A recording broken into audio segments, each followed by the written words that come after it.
Nagtugma raw ang resulta ng autopsy sa naunang report ng ospital kaugnay ng sanhi ng pagkamatay ni Edjo Joy Durolfo.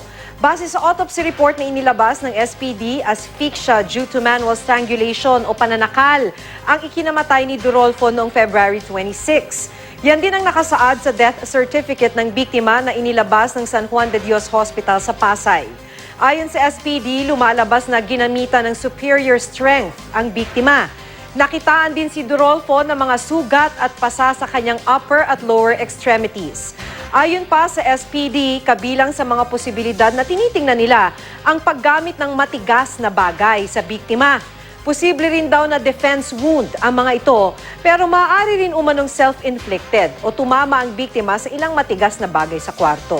Nauna nang sinabi ng fiancé ng biktima at suspect na si Rodney Inchausti na dulot ang mga pasa sa katawan ng biktima ng pagkakabuhat nila sa kanya nang isinugod siya sa ospital.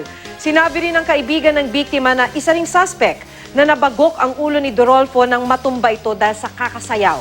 Sa ngayon, hinihintay pa ang resulta ng toxicology exam sa biktima.